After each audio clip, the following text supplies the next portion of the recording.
you hear me? Say something. Party people, what's going on? This is Samaj Marsh. I'm the founder of BlueDeathValley.com. I want to welcome you back to another episode of Inside the Valley, the podcast that's devoted to relentless coverage of A&T football. Of course, I got my comrades here to help me out. First off, former A&T wide receiver and a Greensboro native, my man Dougie Fresh Brown. What's up, Doug? What's up, guys? Aggie Pride. Aggie Pride. We're still standing, man. Still standing. Yes, strong. sir. Nothing changes. And of course, my right-hand man, the brains of the operation, longtime A&T insider and a beat writer on BlueDeathValley.com for over 2 decades, Mr. President Craig Turner. What's going on, Craig? Not much, man. Getting ready for another week of football and hopefully can improve some more. How's everybody doing tonight? Man, we are still living. We are a little bit worse for wear after that beat down in Fargo. What can we say about it? I was disappointed. I'm not gonna lie to you. I thought we would have a little bit more fight. I know those guys, the players and the coaching staff, laid out a lot out there. I just felt like this mental focus and this competitive competitive endurance, right? You know, we started off kind of strong and then we kind of faded, and that second half, everybody says, oh, well, they didn't score any points in the second half. They could have scored 80 points if they wanted to, all right? They had the ball 3 times. I think I checked the play-by-play correctly. They had the ball 3 times in the second half. They missed a field goal. I think they had a punt, and then they just ran the clock out. So they were interested in focusing on Arizona, their next game opponent. They when they put up 35, whatever they had at halftime, that was more than enough for them. And you know, we went against their B team, and we still didn't score. So that scares me. But we're gonna talk about all that. We're gonna have a extended talk about North Dakota State. We want to definitely hear from you guys, the fans, in the second half. We're gonna open up the lines. Kind of like we did with Blue Death After Dark after the Central game. Have a lot of fan feedback. We had some interesting press conference this week with Coach Washington. He said some things that got A&T Nation excited. Might see the debut of one People's Champion. We'll talk about that. And then Craig might bless us with a little bit of an inside scoop from a recent AAF meeting that took place. But before we get into all those great topics, we want to bring in our first guest of the evening, and he's going to help us talk about this upcoming matchup that we have against the Duke Blue Devils in Durham. His name is Brian Kennedy, and he is part of the Duke Football Talk Section 17 podcast. They are an independent outlet, and they do it big. Let me bring in my main man, Brian Kennedy. Brian, what's going on, man? Hey, how you doing, bro? Doing good. Just very excited about another week of football. I mean, we're already 3 weeks in, guys. That's crazy to think. Nah, but you guys should be super pumped because you had an incredible ending to your game last week. First of all, you won. You beat Northwestern out of the Big Ten. But the way you did it, it was a fumble at the goal line to kind of seal it for you, right? Yeah, it was. Needless to say, we were all a little concerned that last drive. Evan Hull for Northwestern is a man-child. He just went off for them, and we really were expecting overtime with the way Northwestern was playing in that second half. I mean, we jumped out 21-0, and we thought it was going to be another beatdown like we did against Temple. But then we stalled for almost 30 minutes and didn't score a single point. We allowed Northwestern to come back in. But luckily, at the end of the game, our defense stepped up when we needed it the most, and we got out of there with the W, 31-23. Man, and so now you guys are 2-0. Do you feel like this? I know you got a new coach with Mike Elko. He was the former defensive coordinator at Texas A&M. Do you feel like there's a new culture being established in that program now? 100%. We've actually been a part of spring ball and fall ball, and the buy-in from the players has been phenomenal. Usually when you have a transition from one coach to another, you have some players that are a little bit standoffish. No, I'm not going to do your thing. I'm not going to, listen to you. Everyone has bought in. The energy level is 1,000% more than what it's been in the last 2 years. Not knocking the former staff, but it was just a change that we needed. And you can tell in these first 2 games that these players are bought in 100%. And it's got a lot of Duke fans excited. There was a lot of cautious optimism heading into the season. But after these first 2 games, I mean, guys, we're sold out for the game on Saturday night. I don't know if y'all knew that or not. No, we did hear that, and so a lot of Aggies are kind of scrambling to find some market, some tickets on the secondary market because nothing's available from the Duke website. But so how's that work? So I guess we can still go to StubHub and probably find something floating around. Yeah, it's funny. I actually looked on StubHub and Vivid Seats. StubHub only had 300 tickets left as of yesterday. Okay, it's crazy. Yeah. And Vivid Seats, I think they have a little bit more, but I think the price is a little bit higher. So if you're an Aggie fan and you're looking to spend a little bit of money, try one of those sites. You never know what you can find. And see, it's weird because I know this is University Employee Day or something like that for you guys. Oh, as we call it, Human Being Day, where every Duke employee gets 4 free tickets with a meal voucher included.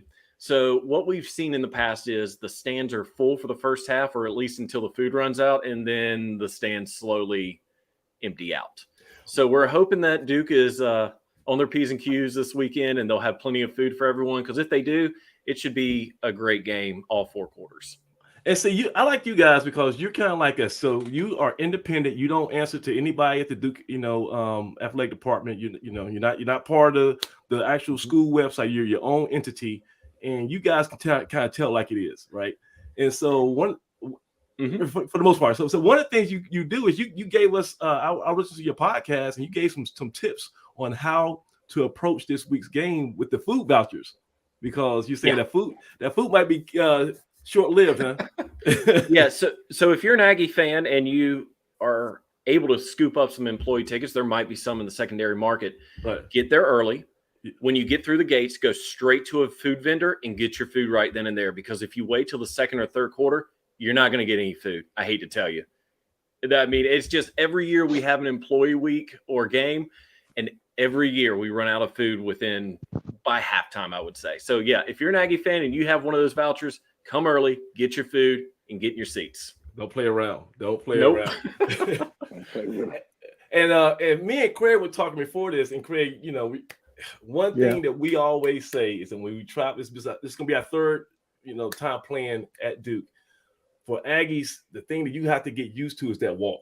That it's like that baton death march, right? So give us some tips on parking. What's the best way to navigate that whole process to getting from your car to the stadium? Because to me, I remember I was going up hills, past castles. I didn't know where I was at, So in the past, there have been parking passes in the secondary market. And for whatever reason, in the last few years, they have been few and far between. I'm not even going to suggest the lots that have parking passes. We do have one lot that offers you a shuttle ride from your parking lot to the Duke Chapel, and it's about a quarter-mile walk. It's not that bad. Okay. That would be the best suggestion. Now, you're going to ask me the street. I cannot remember the street because we've been fortunate enough to not have to park there for the last couple of years. You big time now. Look on, yeah, I guess you could say that. But if you look on Duke's website, they have all the parking breakdowns, and they'll tell you what the lot is that has the bus shuttle. That was the best way for us when we were doing it. Hop on the bus, go to Duke Chapel, walk that quarter mile, and you're right outside Wallace Wade. Gotcha. Okay, so guys, we're going to have to figure this out because I'll be driving down there. And it's funny, you talk about the Employee Appreciation Day and everybody got vouchers because I have a family member who actually works at the university. And, and out of the blue, he just called me and said, "Hey, you want to go to this Duke game? I got 4 tickets for you." I was like, "Cool, that's awesome! Like that's a nice thing you ever done for me." But then I come find out they give them to everybody. Like everybody has got like this forms and tickets. So no, I'm joking. But so I'll be going down there with my cousin and I got my sons, a couple of knucklehead kids I might bring out there to the game, and we're gonna try to get there early. But as far as the football game. This is it's our third time playing you guys, right? Yep. And we've always felt like, that first half we were kind of toe to toe with you, and then the wheels will fall off in the second half. But I'm thinking this year with your new coach, that new regime, you guys probably want to make a statement from the get-go. Yes. And I will say, my buddy Josh is listening right now or watching. He said it's the H lot on Anderson and Irwin for that bus shuttle. He gave away my secret parking lot. Oh, man. that's you was chilling the cut, Doug. Yeah, man. You can talk to Josh about that. Yeah, so it's interesting. We have started very hot these first two games against Temple and against Northwestern. And because you haven't trailed, right? Have you not trailed the whole season? Not a single minute we've trailed so far. And I can't tell you the last time that's happened in Duke football history. But I will say this, we are 12-1 if we score a touchdown on the opening drive. That is something I found interesting since 2017. Right.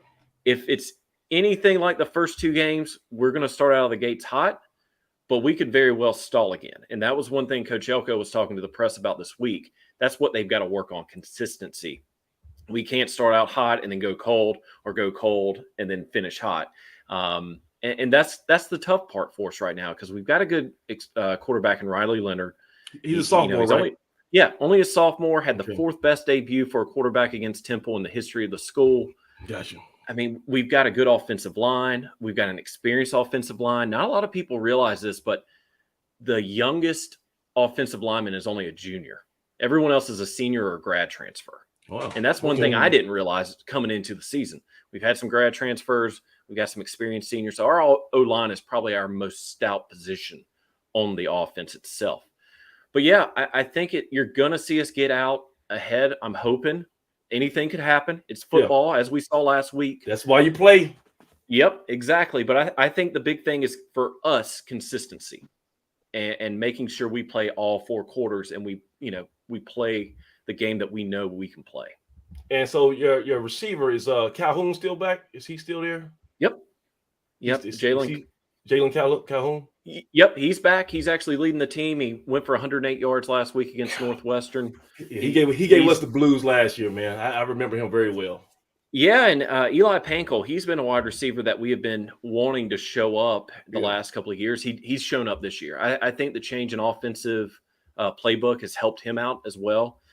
He went for 106 last week. So we had two Duke receivers go for over 100 yards for the first time since 2015. So there's a lot of things happening this season in only the first two games that we haven't seen in a long time. And I think that's why a lot of Duke fans are excited. And so we hope going into the season, we figured we had a revamped secondary. We brought in a guy named Karan Prunty. He's a transfer from Kansas. He's for the most part. Hey, Doug, you say he's lived up to the bill pretty good, huh? Oh yeah, absolutely. I mean, it's been a few balls has been caught on him, but every play that I've seen, his hand has been right there. He's been, right in there ready to make a play. So I mean, consistency is what you look for out of that position, and not giving up a big play. And he's done that. And he's tackled well. He's been physical at the point of attack, as advertised. So glad to have him on board. Looking for some big things from him this season. Yeah, so I would say our secondary, it should be a step up from what you guys remember from last year. And that kind of gives us a little bit of optimism. Our defensive line is young in the interior, and we are missing some guys on the edges. But I think one thing I will say about our defensive line effort for the first two games, they play with energy. They're up 40 points, but what? It's 0-0. I mean, we're losing or with that, whatever. We're still going to bring it. So I feel good about the effort. I'm just, like I said, I just don't think we got enough horses as far as that depth. And you know how it is. When you talk about 85 scholarships or whatever it is versus 63, after halftime, it just drops. That competitive level just drops. Yeah, and energy is definitely a huge thing. And for us, we've actually got a running back by committee. So that could be something that could also okay.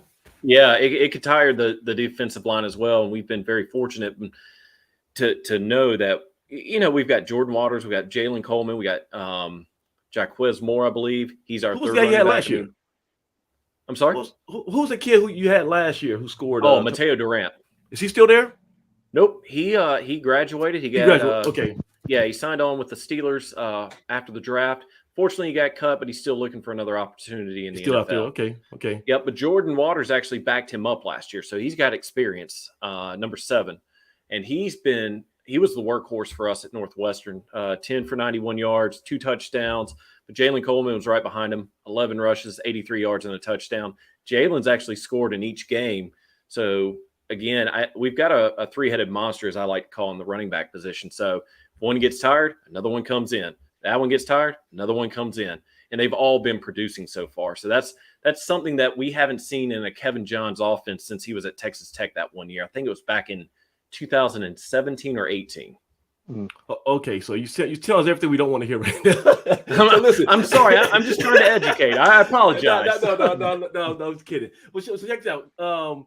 Give us something that you definitely feel is a point that you got to improve in. What's something that you have identified so far and say, we still got to get this shored up? So coming into the season, it was our secondary. Okay. And I believe we gave up over 400 yards in the air last week against Northwestern. Yeah, someone did ask Coach. Helinski's a good quarterback. Yeah. Someone did ask Coach Elko about that this week. And one thing he said, it made a lot of sense. He goes, I'm not so much concerned about the yards we give up. It's more the points we give up. He goes, we can give up 500 yards, but if we only give up 3 to 7 points, I'm happy. And he brings up a good point because, most times when a team goes over for 400 or 500 yards in the air, they're scoring touchdowns left and right. Northwestern really didn't do that. I mean, I think it was 476 yards, and they only scored 23 points. Yeah. So, I mean, he made a good point. That's something that we never considered. But our secondary, we brought in some transfers. One was Darius Joyner. He actually led the team in tackles last week. He came from Western Illinois, and he's actually leading the team in tackles this year. Chandler Rivers is a true freshman, and he has shown up so far. He's actually played on most of the games so far this year as one of my earbuds falls out. Sorry about that. But I think that is an area, not so much of concern, but for improvement. Because as you've seen, we've given up all those yards and we can still win these football games. Yeah, that says a lot. Yeah, it does. And last year, if we'd given up 476 yards like we did a lot or more, we lost a lot of those games. We didn't have the competitive will, I guess, to come back. But this defense, I mean, again, it's just the drive that they have. You wouldn't think that they gave up that many yards after the game against Northwestern. So when we saw that as we were doing our research before our podcast recording, I was shocked that we had that many yards in the air given up.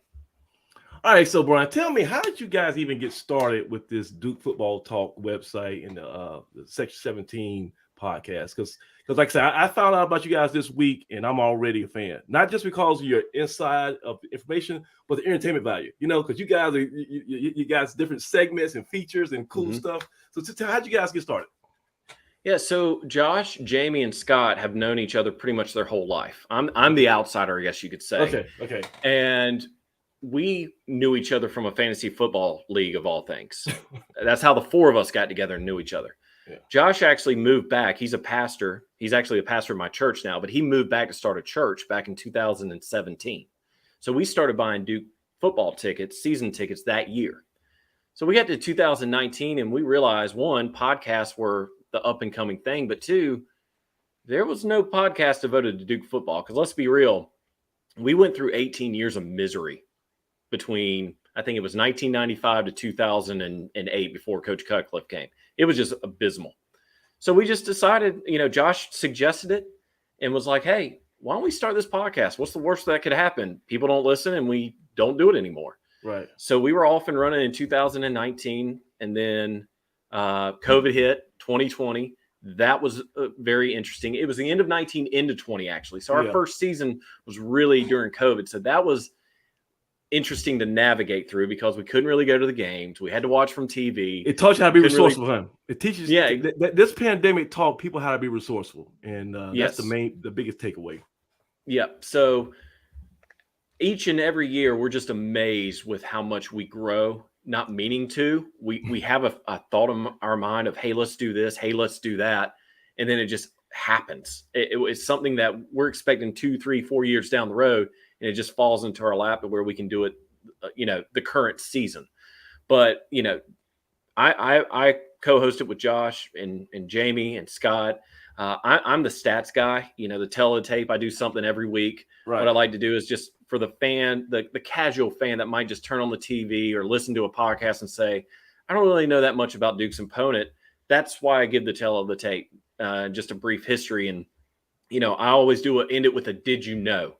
And I believe the Did You Know I Did this week was on how y'all started to have the Bulldog as your mascot, which was a very interesting story. I had no idea. Okay. I found out that, and it's all folklore from it was a wild football game, and then somebody hit a bulldog in the stands, and they got mad at the ref, and the bulldog came on the field and attacked the ref and all that. Yeah. So the stories say it was against Virginia State University in 1926. Okay. The fullback for A&T scored a touchdown. The ref said no. Fans and the ref started Lost fighting. their mind. Yep. Someone untied. I think he was called Mr. Brown, the bulldog. And then the bulldog attacked the referee. So I just like those quirky stories just to get the fans engaged. We've been fortunate to speak with Coach Elko this year, something that would have never happened in the past administration, just because. So you guys are fully recognized by the coaches and players. I mean, they see you, they know you, they respect you, what you do. Yeah, and it's funny. We actually made a shirt, a Bleed Blue shirt. That's one of Coach Elko's mottos, Bleed Blue. If you're a Duke fan, if you're a Duke player, if you're a coach, if you're a former player that didn't even play under me, you want to bleed blue for Duke football. And so we kind of jumped on that and made a shirt, and the fans, the parents of the players, they recognize us. Again, we've talked with Coach Elko. He knows who we are. Nina King, our athletic director, she knows who we are. But it's we're kind of toting that line. Do we want to be more media? Do we want to be more fandom? Right. So we're trying not to lose our identity as we continue to grow. But all in all, I mean, it's just been a fun experience. And each and every year we set our goals and we exceed them. And then we're going, okay, what can we do next? What can we do next? And I'll just tell you, our goal for next year, we want to be at ACC's media kickoff, but we actually want to do our podcast there. Live remote. You know what? And it's funny. We just did our first live remote a couple of weeks ago. We had a relationship with somebody who was at City Barbecue. It was one of the barbecue restaurants here in Greensboro. We had to figure it out, and it is so cool because we almost have like a live audience, and you also stream at the same time. So I think that would be cool for you guys to pull that off at the ACC Media Day. Yeah, and with the divisions going away after this year, I think it would be cool if we could find the coaches that we're going up against and sit down with them preseason. Yeah, and talk to them as well. Not just Coach Elko and the players he brings, but just get some insight from our opponent's coaches. I think that'd be really cool. Like Super Bowl row. I mean, when that's the Super Bowl, exactly. We have everybody talk about it. Yeah, I can dig it. Hey, so guys, it's DukeFootballTalk.com, and the podcast is section. What section 17 means? Was that like the student section? Yeah, so I got to admit, when we started our season tickets back in 2017, we were poor, so we bought the general admission section. Yes, and we decided section 17 is closest to the gate. We're going to sit at the top row because we can sit our seats or our backs against the brick setting because it's the top row. And it just kind of stuck ever since. And so we've got folks that listen to us. They join us at the games. It's just something that we kind of just decided to do, and it's just stuck. That's awesome. So this weekend, and you guys will be at the game probably outside before doing. Are you pre-gaming? Doing anything Saturday? So I got to be honest with you guys. Yeah. Josh and I will not be there due to prior obligations. I know. Yeah. And then Scott and Jamie are actually working press. Okay. So this is the game of the year. You're gonna miss out, man. It's funny. I had it marked on my calendar, and I'll be honest. My wife came to me and she goes, "Hey, I committed to a wedding. You're gonna need to watch the boys." I was like, "But it's Duke football." She goes, "But it's a wedding." So, Hey, Doug, tell them we know how that goes. We were both married on the same day during football season, November the 5th. So yeah, but you know what? It's I hate to miss it just because again, it's going to be a sold out game. But luckily, I have the ESPN Plus package, so I'll be able to watch it from my home. Definitely. All right. Well, next time we play again, or we bump into each. It's just going on with Duke. We'll try to link up and do something again. But until then, everybody go to DukeFootballTalk.com. And your podcast, is it on Spotify? It's on Spotify, Google, Apple. It's on basically every provider for podcasts right now. Okay, definitely. And I recommend it because, like I said, even if you don't care about Duke football, these guys are they're having fun. It's like, this 4 or 5 guys all just chilling, and you have a common connection. And y'all talk about pop culture stuff too. It's not just football talk. It's pretty cool. So check those guys out. And thanks again, Brian, for short notice, especially for coming out and good luck this week. Hope both teams represent well, no injuries, and we'll see what happens. Samaj, thank you so much for having me on. Good luck to you guys this weekend as well. Okay, take care, buddy. Thanks, Brian. All right, thanks. Guys. That was Brian Kennedy from Section 17, the podcast on DukeFootballTalk.com. That's pretty cool, man. Those guys kind of remind Craig. That's kind of how we started. Just pretty much sitting around, just talking the talk, hang out with your buddies, bitching and complaining. Yeah. And then like, hey, why don't we just go ahead and do something? Have a talk show, have a podcast, have a website. That's how great ideas start. But I like those guys a lot. Doug, you think we got a puncher's chance this week? Well, I tell you what, I heard some encouraging things. I'm happy to know that they struggle in the second half, or that they had some struggles in the second half. Yeah. That's a flip from last year, or the last couple years, when they kind of turned it on us in the second half. So that's a plus for the Aggies. I'm happy to hear that they're having some struggles. Well, not struggles. I'm happy to hear that he considers their weakest position as their secondary, because I think one of our strengths is our receivers, wide receiver unit. So those are two things where, if we can play well in the second half and hopefully score some points, we look to score some points in the second half this season. And also, if we can look to get those guys, some of the playmakers that we know are on our team, that seems to have a lot of coaches are concerned. I mean, the coach from North Dakota State, he mentioned that was one of the things they were trying to take away was the guys on the outside. They were really concerned with the length of our guys on the outside. So it's not just us that think we're good on the outside. Other coaches think we're good at receiver too. So, hopefully we can play well, and we can attack those guys and neutralize their early start. We definitely don't want to get behind early, because that's something we haven't been good at. So yeah, and that's I mean, a start though. And I thought, I guess we can go to look at North Dakota State now, Craig.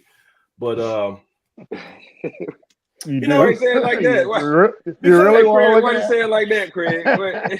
Craig. You know what? Because I'm not trying to be overly negative this show, and I've been going back and forth, right? And I've been trying to be a part of the honorary sunshine game and look at just nothing positives, because I see Bashal Tootin. I saw he had 124 rushing yards. That's the round of applause for that. That was good. That's impressive, man. He looked like he belonged, right? And like saying, Big Lawrence and Grown, he made his first start of the season. Yes, sir. And number 60 was visible out there. If you saw a big Tootin run, if you go back, you'll see somebody laid on that back, because number 6 put him there. So he was as good as advertised. Money Brown, he hasn't, I don't want to jinx anybody, but he's betting 1,000. He's betting 1,000, and he looks like every time he lines up, he's confident. He knows he's going to make it. And that's always a great sign when your kicker is confident, because those guys are, they're nutcases. So they can have it one day. He's a Brown, man. He's a Brown. He's a Brown. He's your brother. You heard the story. You heard the story about Mr. Brown, the dog. Let's go. So Money Brown is doing his thing. He's consistent. Trying to think some more. Thought Zach Leslie had a real nice game. For what they asked him to do. He was getting open on some third downs, moved some change. Thought he, got some separation. Overall, Doug, and we'll have to sit down and do an extended look at the tape. I'm not sure I love the routes that our receivers are running so far this year. I think we're not getting a lot of just natural, fluid routes running, and I think it's costing us to be a little bit late in our play development. But the biggest, and Craig, tell me if I'm out of base here, but I just feel like the whole tone of that game was just to get through it. And I don't feel like our coaches in their hearts of hearts believed that we could beat that team. And they presented a game plan, and they prepared their team for in that mindset. Like, we're gonna give the old college try, but are you really? I just don't know. Well, No, I beg to differ there. You Okay. don't go. We didn't go into the game expecting to lose. That I don't know of any head coach who realistically put that kind of impression into his team. The fact of the matter is, North Dakota State is on another planet. They are. They Yeah. simply are. It would be like as good as say an Appalachian State played this past weekend and pulled the upset at Texas A&M. Let them go into Ohio Stadium and try that at Ohio State or down to Legion Field and try to do that against Alabama. It's not going to happen. There is a gap. There is a humongous gap. There's a gap, but A&M was the number 6 team in the country. So I mean, it wasn't like A&M has been overrated for about the last 10 years. So and they got Jimbo Dumbo Fisher for a head coach. So they ran him out of Florida State. He took that. He was handing a Cadillac and he ran it straight into the ground. So I don't put any stock in Texas A&M at all. Okay. But North Dakota State is an FCS program. I mean, at least on paper. On paper, they're an FCS program. In reality, they are FBS top 25. If there's any doubt in your mind, watch them this week against Arizona. You'll see what I'm talking about. They are the real deal. They have not won 8 of the last 9 national championships by sitting on their thumbs and fumbling their way through it. They have dominated FCS football for over a decade, and I don't see it changing anytime soon until they take that step up. So, Doug, when head coach Sam Washington goes on the podcast or whatever, and they ask him, so why did you want to schedule this game? And he says, because my AD and my chancellor made me. Does that not send out signals to Nah, that was everyone a joke. That was a bad joke. That's all it was a joke. But I'm just saying the tone that you set from as the head guy, it permeates through your team. And like if they don't feel like you really believe that they can win. Listen, we heard Connell Manning make the same comments earlier this season about going down there and playing against UAB. Now, he caught flack for that, but we know Connell and we know that he shoots from the hip.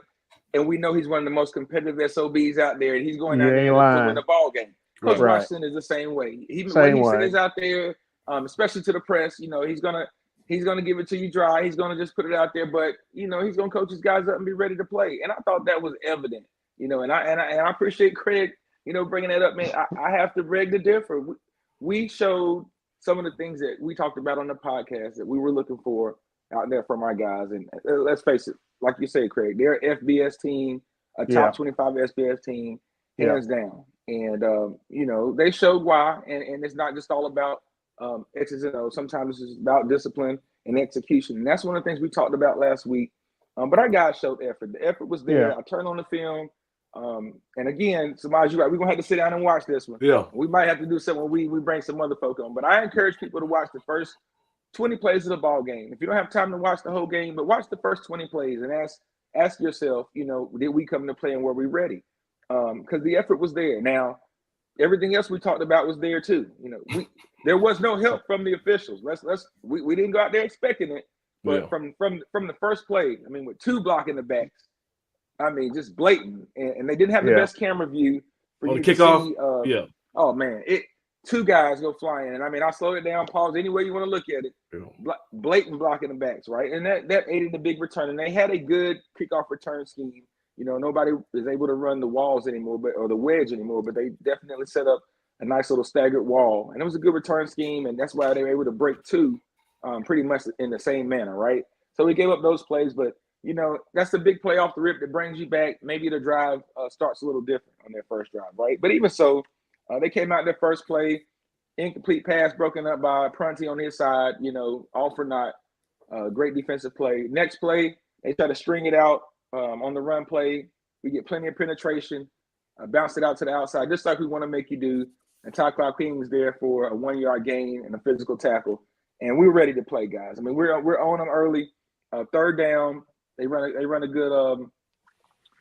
good route at the sticks, and Aaron Harris is right there. He's not a step too late, but not early enough to get the hand in on the ball, and they complete the pass, extend the drive.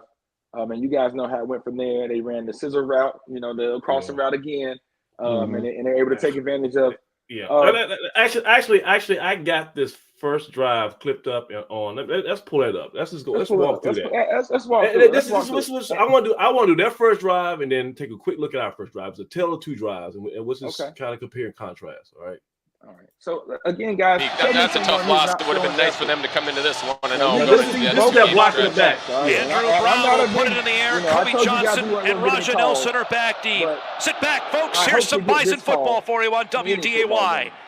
Now here it comes. It's right to your right, the top right-hand corner. You'll see top right-hand corner and the second. Johnson will bring it out a couple yards. Right there. Right there. Right off the top. How do you miss that? That's the first one. You get ready to see the second one, which, okay, you missed the first one.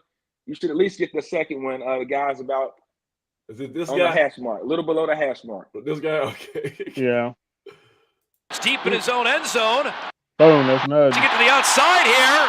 He's got to move as he comes back inside, still on his feet. Finally tripped up almost to midfield.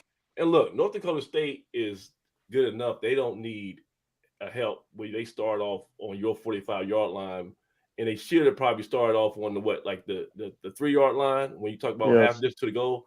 And like I say, that could have been somewhere where we could get a quick. Well, I don't know if we're gonna get 3 and out, but we could have maybe did a jailhouse blitz, got a turnover, something, and got some momentum. That was a key tournament. It was the first play of the game, but that was a pivotal point because it got them already in scoring position, and it doesn't take a lot for that offense to close the deal. Kobe Johnson with an electric run, and Phoenix rolls on the outside. First play. 1st and 10. To the air with the first pass. Sproles can't come up with that one. That's Prunty's stepping on the ball. He had a heck of a game last Saturday. Okay, watch Chad Clark. Bank and trust down and distance on 2nd and 10. They try to stretch it here with Kobe Johnson. Cuts back in. Now look, we were flying sideline to sideline. At this point, I'm like, oh my gosh, we might have come to play. Okay. And just like the song, oh my gosh, what happened to Virgil? The next 2 plays, good Lord, things went south quick. So we started off good. We had about 3rd and 10, right? Yeah. And, oh my gosh, what happened to Virgil? Almost got back, looks like to the line of scrimmage here. And here on this opening drive, just underway from the dome as Miller will throw for the 2nd time. Comes to the outside here, hauled in. There's Jake Lippy with his first. Listen. That's just a straight comeback, and you got to go 10 yards. You can't give that up. We got to play a little bit closer to receiver. That's bad defense. I'm sorry, and I know he's a young guy, but I don't even know, was that 4? You can't too late. You can't give up. You can't give up a comeback to the opposite hash. Okay, that's just on 3rd and 10. Come on now. All right. Reception of the season and good enough for a first down. The Wisconsin native who missed a majority of last. To see how Cam does against that today. This one right here. Good for 12 yards and Bison first down as they go to work for the Aggie side of the field on the 40-yard line. Play fake here. Miller, look at the time over the middle. Wide open is Mathis. Zach Mathis for a touchdown. You know what happened? Doug, Craig? Looked like the safety didn't come over. The safety went over, but you know who they pick, you know who they picking on? You know who the coaches that week all week when they were looking at film, who they decided they was going to target. Who am I talking about, Doug? Who are they picking on? What number? Say it. I'm not. say what number they were picking on. They're picking on Stuckey, man. That was a scissor route to get Stuckey in space, and they know that he struggles in space. They did an option route with the fullback later in the game on the goal line. Teams have identified Stuckey, and they're going at him. And the headless horseman was on this program a year ago, and he said Joseph Stuckey has a chance to be in the NFL, but he has to do what? What do you say? What do you say, Doug? So he got to work on his pass coverage skills and his ability to cover guys out of the backfield. So that's still something that work in progress. And I don't I'll like say Stuckey. this. I love him. I love Stuckey. Oh, that's my guy. I'll say this. This particular play, two guys were running open because even the guy that scissored outside was still deep and got behind our safeties, right? So, Stuckey's responsibility, he's not carrying the guy up the hash on this particular coverage. Doesn't look like it. He's kind of in that zone, and I think if the guy settles in there, Stuckey's still probably responsible for their Bison first down as they go to work from the Aggie side of the field to the 40-yard line. The guy at the top came open. Play fake here. Miller, look at the time. Over the middle. Wide open is Mathis. Zach Mathis for a touchdown. Ty Williams was kind of in place to break on it if it's a crossing route, if it's low, but the guy carried it right at, where Ty was supposed to be. And, I know we were too deep, but, I'd like to think that those guys don't let anything behind them.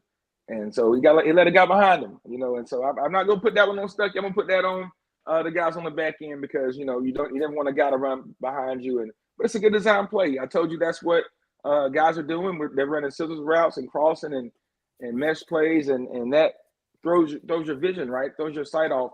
If you're got a guy in front of you, you're looking outside, and next thing you know, a guy's coming back kind of in your way or back towards your face.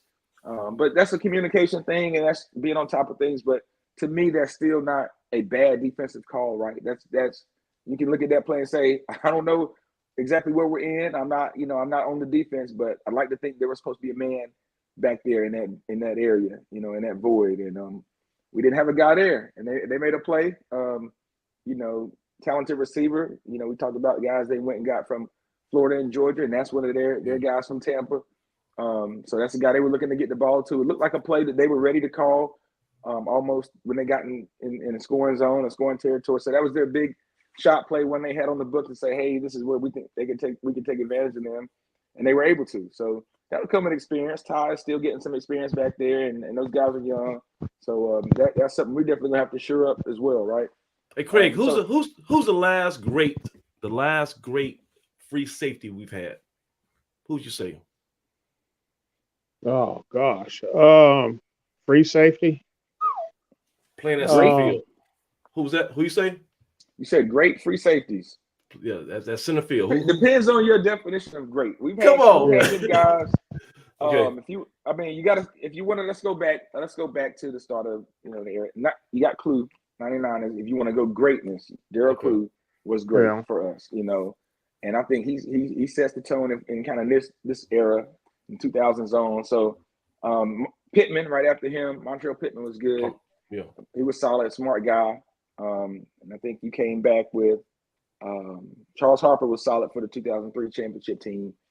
Right. But at free safety, we've always had a bunch of roles. We had some guys. Right. Free safeties. That's kind of my question. Nick Clement played in the hard hitting. I forgot about hard hitting. In the CFL. His stick. Shout out to my boy Nick. His stick. Nick. So he was kind of a safety hybrid. He could play a couple of different things, but we got to give him his credit. He didn't play on the best era, the best teams, but we've had some guys that could play, and just for whether or not they were championship guys or not, but we've had some talent back there. But I got to go with Clue. That's the bar for me, and guys I've seen that era, Derek Clue and those guys. So I don't throw around great free safety lightly, huh? Yeah, I don't. So that first drive, Craig, were you disheartened? Were you just, because we held them pretty good those first two plays, and then they said, okay, let's wake up and there's two plays in the end zone. What was your takeaway from that first drive? At that point, I was looking at we were a step behind where we needed to be, and but I wasn't pulling my hair out. But I was disappointed that we gave up the big pass play down the middle of the field. Our safeties are young, and they got burned. I mean, it is what it is. They got burned. They ran a like Doug said, they ran that crossing route, and we've had problems with that. We had problems with it last year, and we continue to have that situation where the deep crossing routes give us problems. we had problems in Duke in the Duke game last year. Yeah, I'm pretty sure Mike Elko and his guys they're licking their chops like, okay, we got some stuff dialed up. This is going to confuse those guys. I'm not sure if it's an issue with us communicating. I'm not sure who's calling the defense on the field. Who is that? The Mike linebacker usually? I think back then Wilder said he was kind of calling the defense when he was out there, right? Antoine Wilder. So maybe it's that Rover. Is it Stuckey? So somebody's got to communicate to the what's happening. Because too many times we're looking clueless, man. Wilder said he was back there wildcatting. That's true. Said he was calling. Yeah. He was making it up as he went along. He was bringing that wood. They have that great picture of Coach Cutcliffe shaking his hand after the game because he respected the effort and the wood that Wilder was laying down out there. So, he was doing something right. But, that was one of those games that, I think the first year, I think we had the turnover and they scored and it got away from us right at the end of the first half, I believe. And then last year, of course, we took it to them physically, pushed them around, and really controlled the first half, and it got away from us in the second half. But for me, it's always those random turnovers, the bad turnover, and the onside kick. They created their own luck too because Coach Cutcliffe did some riverboat gambling stuff. We call it, and we saw that this week. It's not just the creating your own luck. It's the we want to do something to see if we can have a play go our way to go ahead and try to put these guys away early, right? Guys don't want to see us hang around. We said that on the podcast. Expect the trick play. Expect them to try to catch you sleeping or catch you in your weakness. We thought it may be trying to draw us offsides. We really didn't see any. I don't know if we saw any offside penalties this game, guys. We might not have had any offside penalties. I don't think we had any personal fouls in terms of. I mean, look, we had some after the whistle personal fouls. Those are never good. But we didn't have the false start, and we didn't have the late hit out of bounds. Is what I was talking about. We didn't have any late hits out of bounds. Now we did have the personal fouls, which was a terrible personal foul. I'm not going to call you out, 97 Shamari Wallace, because you my guy.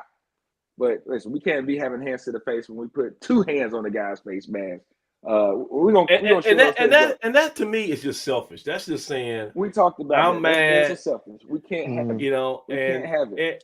And to me, that's why I question how much that these guys feel like they actually they were going into this to win. Because I think when you just I'm just going to play fast and hard and mix it up, then you have loose moments like that. But when you're focused the whole time, like this is a championship battle, I got to have my laser focus.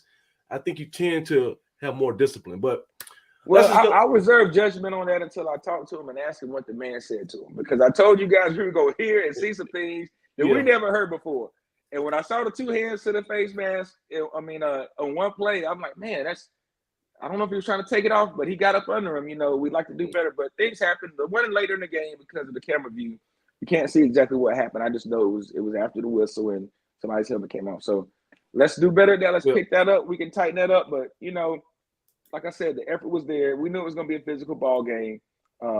I've got some clips to show you some things they did to rough us up kind of during the whistle and after the whistle.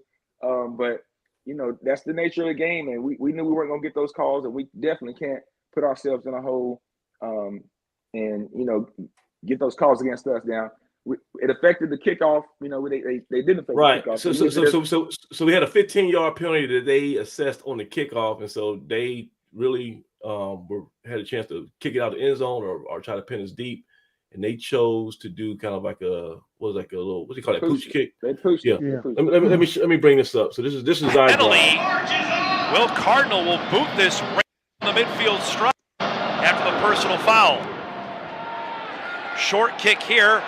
And this is a good play. Actually, you don't want to let that ball bounce like that. But that guy's back in the end zone expecting the ball to be blasted to the end zone. And so your second level of kickoff return guys, most everybody expecting it to be kicked high or kicked to the goal line or further. But, that second level guys, I don't think they were ready or prepared to catch the ball because they're still thinking, hey, they got a 15-yard penalty. The ball's at least still going to go past the 10-yard line. But that's a good coaching job by them to say, hey, we're going to try to pooch kick if we get that 15 yards because your pursuit can get down there faster. They don't have as far to go, right? So if you're able to kick it high enough and pooch it, things like this happen where as soon as, even if he would have fielded that ball without calling a fair catch, they'd have been on him as soon as he caught the ball, right? It happened that fast. So good play by them, but even better play by our guy, Tamon, right? And so this is when I need number 4 at the top to, get into his film study and look at a guy by the name of Terrence Peterson, who played here a couple of years ago. And that dude was a lead blocker machine on those wedge plays on the kickoffs. And that's why I think our guy Malik Wilson, had those 4 touchdowns that year because he had TP in front of him, was lighting guys up. And just overall, our special teams seemed to be a lot more, in concert with one another. Everybody knew the space on the field and what the timing of it. It was a thing of beauty. Those 2018, I think 2018, 2019, one of those years. Yeah. 19. That's a live ball. That's going to be scooped up. Now trying to get to the outside. Got some running room here for Tamon Cook. And he shows off the speed. He's a guy to watch on the outside. That's a big play. That's what you want from a team on the road. They just went down and scored easy, and you answer not 2 weeks from now. You answer right then and there. That's yeah. I mean that was a big to come back and basically get the same return that they got. Yeah, that special teams is even at this point, right? The special team battle is even in my book. But before we get into the offensive steps, I want to remind you guys what you're going to see. Yeah. You're going to see us come out and establish Tootin off the rip, and some I love that. What Mr. Legrone and the boys are able to do, get some bodies on the ground from the first play. Which let's face it, those guys didn't want to see us run, and they tried to line up in their base set to stop us, and they couldn't do it early on, and really didn't do it throughout the game. And then you'll see us do something else. Folks wanted to see us do was line up in 5 wide the next play, right? We put 5 guys into the backfield the next play to put the ball in the air. So I just want to see you guys. I want you guys to see some of the things that we did to mix it up. You'll see us come out in a king set with 12 personnel. And look, I'm Doug. I'm glad you're saying that because what did I say last week about with our website and our platform? We're honest, but we're not going to be unfair. So if everybody who was criticizing Barnett saying he's just too vanilla, he's too predictable, you look at this first series and he threw a lot of stuff that we never seen before. That was like a direct snap to the running back we haven't seen in a while since I guess Tariq was here. Yeah. That we had a lot of different stuff out there that really kept North Dakota State on their heels. Let me just run through Let's roll it. Yep. As he gets almost out to midfield, they knock him out up for the Aggies. Jay Stu, I see you down there. Hold tight. 48 passes last week, second most in North Carolina A&T history. And they've got some good field position from their own 43. And they'll go right up the gut here on the first carry of the game. Pat on the hat. With a strong run there. Craig, did you see that burst? Did you see the blocking? Did you see the blocking? I'm looking at the blocking. Oh, God, we moved people out, and that's what I've been waiting on all season long. And there are only 2 games in, North but Carolina still. A&T history. And they've got some good field position from their own 43. Woo! And they'll go right up the gut here. My man Legrone said finishing through the whistle. My man Legrone said I'm sorry, it's 3 a.m. You gotta get out the club. You gotta get out the club. I'm sorry. So that's like you said, Craig, that was beautiful. And I think one thing that we found out to our chagrin was that everybody said, well, maybe our speed would neutralize them. Nah, North Dakota State is as fast, or if not faster than we are. Faster than we are, yeah. Right. But I think we showed North Dakota State that we're physical in the run game. Like they're physical, but we're also, when we want to, when we get on the same page and everybody knows what the play is, we are a physically imposing team that can run the ball. I do think that's going to be our identity for the rest of the season. It might get neutralized a little bit Saturday in Durham, but once we start playing against FCS teams, I think you're really going to see it. On the first carry of the game, Basul Tootin with a strong run there. Shout out Dak Wilson. That was finishing. It's a first down from the 42 as Yeager will throw for the first time under pressure. Dumps it off. Cook makes a nice move. That was Zach Leslie on the reception this time. And so that was just I guess Barnett saying, let me settle my young guy down. I want him, and I do think there was a plan to play Fowler, but I believe that plan could have got delayed if Yeager would have performed a little bit better. I think they really and this is something telling too, because at the press conference on Monday, I said, after these first two games, do you have enough data to make a decision on who should be the starting quarterback? And Coach Washington said yes. He said, I do. He said, now he didn't explicitly state who that was, but he said, but unfortunately, Yeager got nicked up in this game, and so Fowler will more than likely start in Durham. But it seemed to me like if everybody was healthy, they want to go with Yeager now. I think they've seen enough that they feel like Yeager, at least out of Yeager and Fowler, they feel like Yeager gives us a little bit more tangibles. And I think that first little tunnel screen or whatever that was that bubble that was trying to give Yeager an easy throw to get his confidence. It's very comfortable. 2nd and 5. 2nd and 5 from the Bison 37. Each team with outstanding returns as Yeager will use his legs. Look at what we do to 99. Drive the pile forward there. He gets down. All-American left defensive end. Go back and watch what Big Tyreek Stewart and Lawrence LeBron do. And you can't see it much on this dude, but you'll see him. Each team with take him for a ride. outstanding returns as Yeager will use his legs. Sorry, number 99. I know you got the 2-drink minimum, but you got to get out the club too. They putting guys out in the parking lot, man. Listen, that's what I said. Commitment to the run game.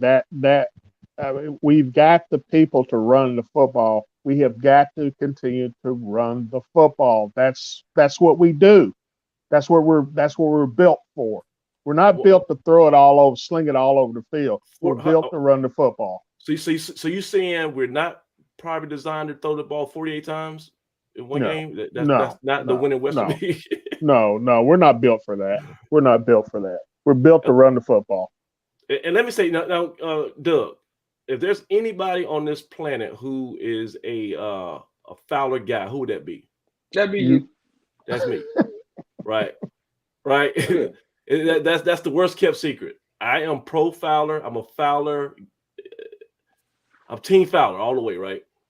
I'm gonna tell you why Yeager is going to be the starting quarterback, unless we talk about that in a little bit later. But there's one more, I guess, wild card in the whole quarterback race. Unless things get really wacky on Saturday night, I'm gonna show you why Zach Yeager is going to be a starting quarterback moving forward. And this is something that Fowler just can't do. 2nd and 5 from the Bison 37. Each team with outstanding returns as Yeager will use that right there. It was only 3-4 yards, but that burst, right? And who's the number one guy? I got to repeat myself. See, people think I'm bashing. Who's the number one Fowler fan on the planet? Doug, Craig. That's you. All right. You shoot. Right. Yeah. But I gotta say, when he was running in some of those options, it looked like you could time him with a sundial. It was that slow, and that's gonna hurt us when we're trying to do stuff with this system. I mean, we heard North Dakota State's coach say that on his press conference Monday. He mentioned, he said, we were concerned when one comes in the game, we pretty much dropped back and had 2 deep safety, right? So that tells me they weren't concerned about us running the ball, because they weren't concerned about the quarterback's legs running the ball, right? When you got a guy that can run like Zach, you got to bring the other safety down a little bit and have him in the run game and try to deter him from holding on to the ball or making a play. But yeah, their coach mentioned it. He was concerned about our length on the outside and us throwing it around. But in terms of running the ball, he said, hey, when one came in the game and we were looking to go to a 2-shield deep. And so that changes the way defenses play. They thought they pretty much tried to play us with a 4-2 up front and think they could handle stopping the run. And you guys, you saw we gave them trouble all day, regardless of the score or the situation. we were able to run the ball. So, and they'll do some things later on to try to bring some more pressure and put some more bodies in the box when they thought we were going to run it. But even on offense, on their next possession, those guys lined up and brought out 2 tight ends, right? That's what scared me on us in their base set, and they brought out 2 tight ends and were trying to do their thing. So it's almost like they had one of those Wheel of Fortune wheels where they was just spinning like, okay, how are we gonna score this time? We're gonna do it passing. Okay, we're gonna do it running. We're gonna, it's like they could have scored any way they wanted to. All right, that's how. Well, that's why I said it was JV versus varsity. Because I don't know, man. I think that we surprised them a little bit. What we were able to do on the first drive. Again, you gave up one curl route at the sticks and a big pass play across the middle. But running the ball wise, we didn't give them anything that drive. When they lined up in what was kind of their base set, they weren't able to run on us. And I think they saw that we got penetration at that second play, pushed them back. It was the second drive. You go back and look at the next drive, they came out with 2 tight ends on each side. And they stopped playing around. They said, okay, we're going to stop playing around. We're going to see if they can really stop the run, right? And they pulled two offensive linemen and the halfbacks, one of the big runs. And you look up and they're pulling 3 guys downhill. And they walked down the field. That's my point. We were shaded inside of the tight ends typically, right, or the tackle. So they put an extra guy to outflank you there, and we're also missing some guys as edge rushers. So that's an area on our defense where we're missing depth. We're not. We're more of a speed rush guys with Harold, And so once you get some bodies out there, you want your outside linebacker to take on 3 guys, and no, that's not realistic. We stuck to what we did for the most part on that drive, but also. You got some intel, and that's why I say it's important to see how games develop. Once that happened, did we adjust? Were we able to stop the run after that? Were we able to, take something away from them? It's a chess match. So, but yeah, his legs and drive the pile forward. We're still finishing 99. We're still giving the hard runner. They did not pick up a lot of yardage on the ground last week. That was a nice run. Tootin was actually their second leading receiver in the game last week. They did a lot of dump down plays, as you see the crowd, or hear the crowd here on 3rd and 2. A direct snap to Tootin, who bounced some of him, and he's got the first down and then some. Finally. So look, man, if y'all listen, Blue Death Valley is a forum for free speech. Y'all can state your opinion. I have opinion. I post on the fan site, but you got to call a spade a spade. You got to be honest, okay? Barnett did some creative stuff on this first drive here. Barnett had a game plan where he was trying. I will say all the criticism that we give on him, y'all got to give him props too. When have you ever seen that? When's the last time you seen him play like that on 3rd? Have we had a negative play yet? Have we had a bad play yet? No. Like, hey, that was a bad play. No. Okay. That's a good play, and it broke a nice yard. Okay, so let's see where we go. It's Will Mostert bringing him down, but not until he gets. Job of pressing their gaps, so there's a separation, and we're already seeing that here again this week. From the 22, it's first down. They'll go right back to Tootin as he cuts in. This time, Weber is there to meet him. I think that right there was kind of like your story about the shoes in Portland State. I think that the turf monster caught him because he was about to make a cut and could have got a little bit more leverage, but he just kind of fell down the spot.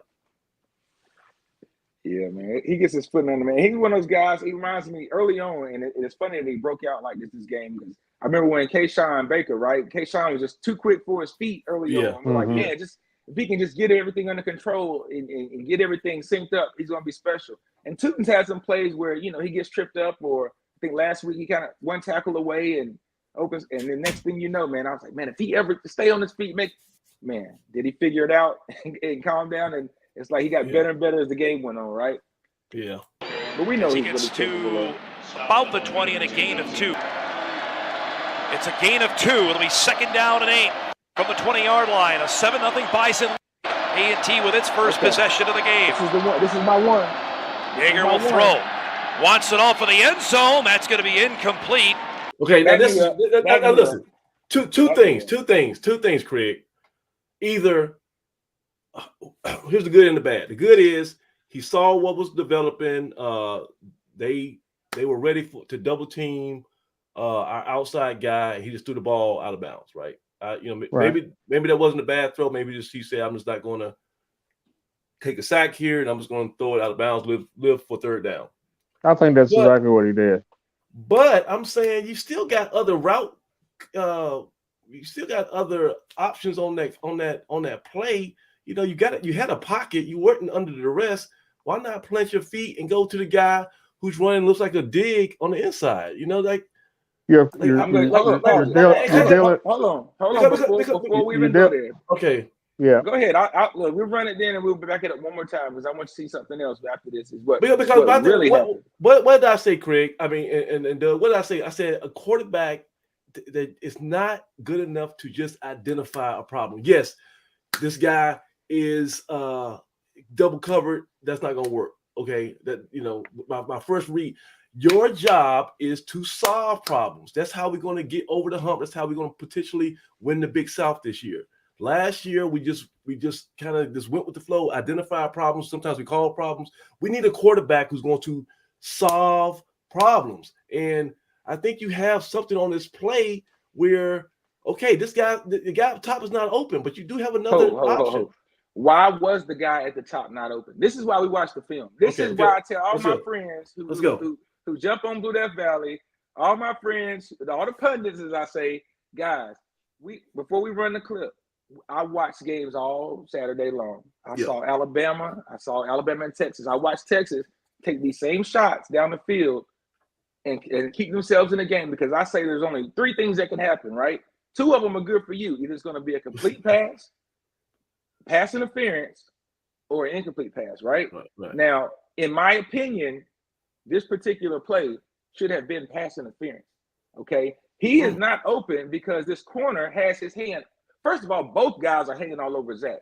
And that's a call that I feel we should get anytime because every team in the country gets this call. Hell, Texas got it back-to-back against Alabama and put them inside the red zone. And that's why you take the shot. If that's the case, then, Doug, that's what throws the timing off. Now, the throw was still a little deeper than I would like. But right, there you go. Later in the game, make a play on a ball. It's all about giving him a chance to. He's 6'4" with a wingspan. Just give him a chance. It's one-on-one coverage at this point. Now the safety comes over, and I'll still take Zach because I've seen him make plenty of double coverage catches. Yeah. But I don't know if you'll be able to see it on the podcast, friends. But if you look in tight, you don't even have to look tight. The guy's all over Zach Leslie, and we're supposed to get out and 8 from the 20-yard line. A 7-0 Bison.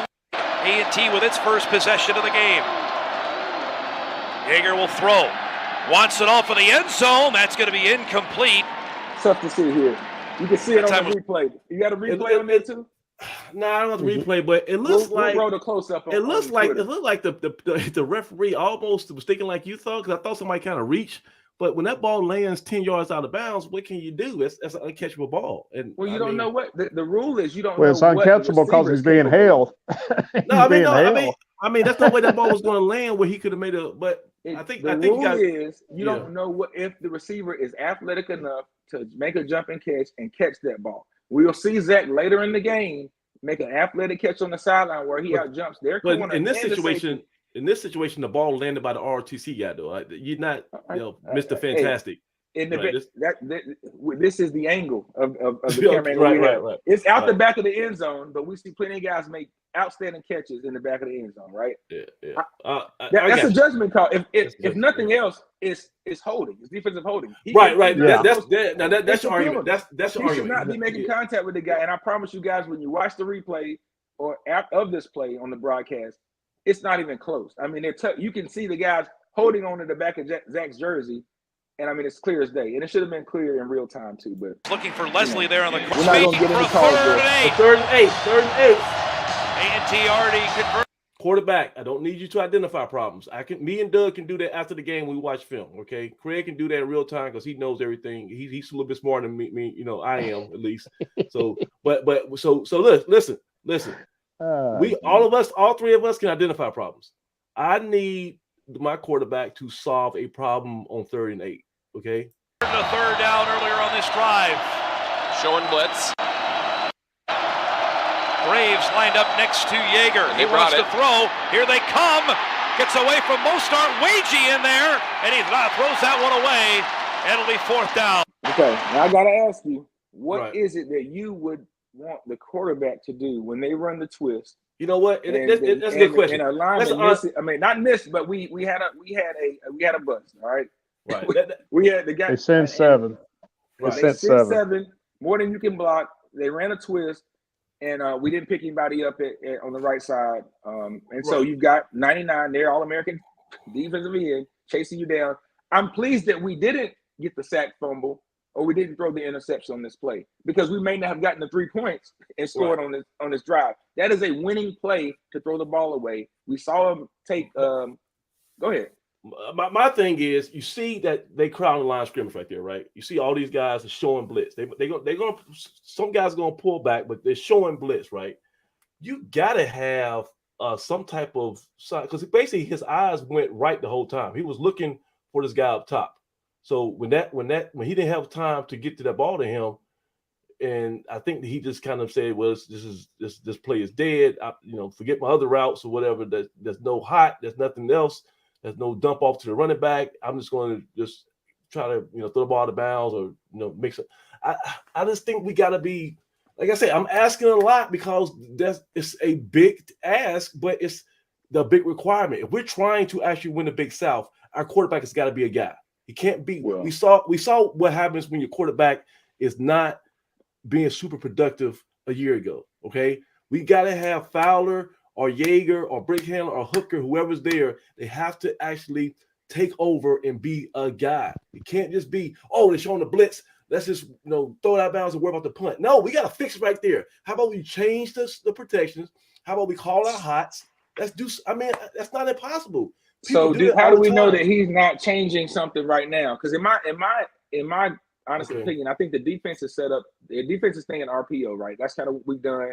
Run an RPO, you got the slant route coming right behind Third 8, right? Yeah. And that's the option. Those are the audibles or the built-in choice we have to make a play. Like, so if we're set up to run RPO, maybe he sees that that's not a good look. They're trying to take that away. I know we were able to take advantage of the same look and that same pressure they gave us later in the game on 3rd and 5, because we went on a real route. It was real run, real executed to Mr. Graves up the sideline for another impressive first down. So, this guy in the slot on the hash mark, that safety is responsible for him. That same safety came down and robbed Jalen Fowler later in the game and almost got a pick six. So, the quick, we need 8 yards, but this is your first scoring drive. So if I'm in his ear like it's the NFL and you got the little voice in the quarterback's ear, I'm saying, hey, be smart here. They're bringing pressure. Central brought the edge pressure on us against the RPO, and it resulted in his back shoulder interception, right? Okay. So it's kind of the same look. They're bringing edge pressure in our face, so trying to keep you from getting to the outside, force you to make a quick throw to get you short of the sticks, right? And let me cut you off. You're right, because I'm thinking about it as I'm saying it, and that's unfair because it's 3rd and 8. The game is 10 minutes left in the first quarter. It's 0-7. You're in field goal range. And you asking this sophomore Listen. You should be a little bit more cautious. My mindset is already when we're down, 2 scores, and we know, this is about to get out of hand. So at this point, I let me apologize and be honest and take that back. Maybe you aren't super aggressive on trying to figure something out here, but I think at some points in the second half and as the game went on, you still got to start making some things happen. And and so let's see how the play develops. I might even tell them, hey, throw it away if it's not there. But he already converted a 3rd down earlier on this drive. Showing blitz. Graves lined up next to you. So his eyes are going. It looks like he's okay. So he looks like he's looking at that slot right there. So I think he's looking at maybe a dig or something like that.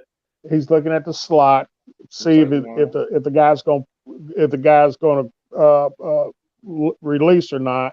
If the defensive, I guess it was a corner that came up. Linebacker. That's not there. So now he's got to go back to the top of the screen and this guy's find a secondary receiver. Yeah, and this guy's coming unblocked, and it's like, okay, right, all right, exactly. All right, that's not the quarterback's fault. They just made a play. Here they come. And so, and actually, that's a pretty athletic move just to get outside. To get out of it. Absolutely. Right. Those legs. That is not the quarterback's fault. They just played the right defense. That's why we have this podcast to talk about it, to get out, so I stand corrected. Okay. That was actually not, and neither were the other 2 sacks that resulted in the sack on Fowler and Yeager sack fumble. both times 99 came untouched, you know, and that we'll look at those later, but those are tough plays on the quarterback, man, when you got a split second to make a decision. But he got us out of trouble here.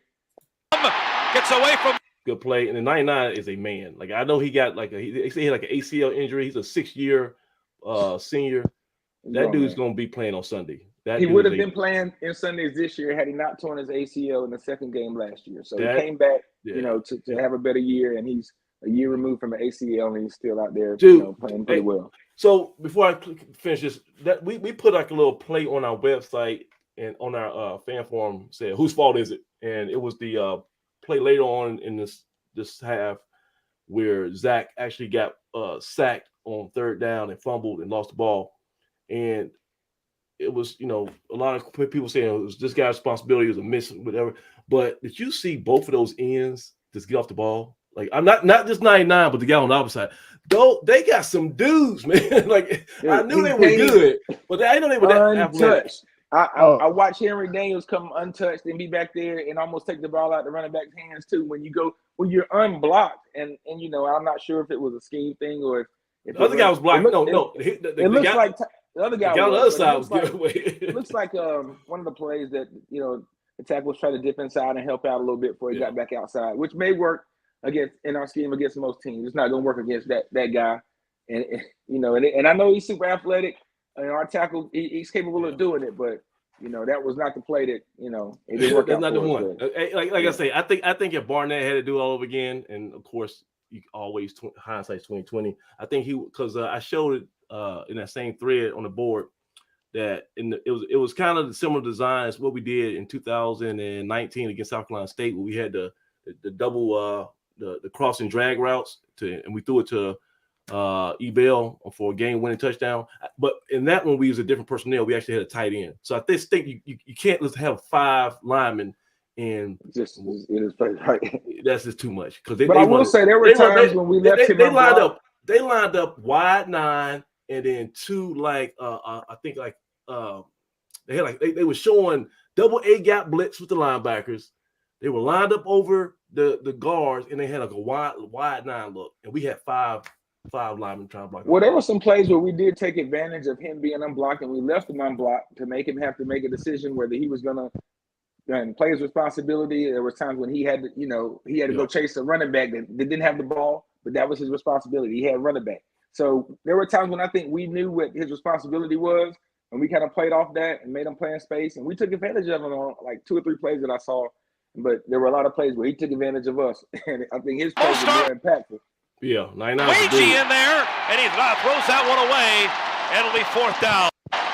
All right, so we the Aggies their first points stall out, but we got of Money the game. Brown. Remember the Bison blocked one last week. Yo, look at this. I know this is it's a back angle, but look at that composure. Money Brown was like, dude, just go ahead and snap the ball. This is going through the uprights. What are you talking about? Like, why am I even out here? Just go ahead and put 3 points on the board. He has that confidence that you want from a kicker. You know, give credit to your long snapper and a holder, because place kicking is a 3-man operation. If all 3 ain't in sync, it ain't going anywhere. Yep. That was a good snap, great hole, and he got it up quick. And these guys blocked the punt, I think, the week before. So they have a good special teams. And so, everybody on this, who's on this kickoff, this field goal unit gets game ball, because this is a great execution. Against Drake. This one up, and that is perfect. So guys, we're good on. Yeah. You're right. We're good on special. I'm still keeping the special teams tally over here. Right now, I think we're ahead on special teams. We got a field goal. Our special team has points. And later in the game, we obviously didn't force a lot of punts, but our punt return unit, punt block unit, forced a bad punt, and it was they lined up, in their own territory to punt. Didn't like what they saw, whatever look we were showing them. Called timeout. We go back out there, give them a different look, and still give them trouble on the punt, and they end up kicking it short and out of bounds, and causing some issues there. Later in the game, when they punted the ball, we were able to get down the field, forced the guy to fumble the ball. We just weren't able to to fall on the loose ball. We got to work on that loose ball drill. Sideline. God, that thing is kicked around. Yeah, I know. Yeah, we're trying to pick it up. We made a mistake of trying to pick it up. Fall on it. And one of the guys I've been hot on and happy to see. I told you last week the fact that he was even out there for the first punt return was a sign that he's special. Mr. Amonte Jones. Yeah, he got some run. Yeah. Amonte caught that first punt and he went from 0 to 100 real quick. All right, he went north and south, and he tells me he's one of those guys that we're gonna have to get on that unit about. Hey, we can take any one of these punt returns to the house. We need 10 other guys hunting the entire time, right? Because he is one of those guys. Not to mention his one-hand catch he made later in the game on the crossing route. So, I hate that after that play they got another long kickoff return, and they were able to have their most successful. And then the turnovers, and then the turnover. Like say one thing, and then Washington said. Oh, by the way, guys, so we're gonna stay here a few more minutes, guys. It's already been an hour and 20, so people got things to do. So look, if y'all want to join the conversation, there's a link that's circulating in the chat. There's a link on Twitter. There's a link on BlueDeathValley.com in the fan forum. There's a thread in the football forum that says Inside the Valley Tonight Show, and check out. There's a link there. So there's links. If y'all want to join in, this is the time. But Craig, I just feel like it was humbling, I guess. You was hoping like, man, and like I say, this matchup was originally scheduled to be played in 2020. Yeah, we would have had Crossan, we would have had Mac McCain, we would have had Jermaine, we would have had a healthy Jermaine Martin, we would have had give me some other guys who were still here. Everybody who's here with COVID situation. And right. So I mean, so it would have been, I guess, fun to see how that roster would have matched up, but no, they still would have had Trey Lance. So I don't know. It's one of those deals.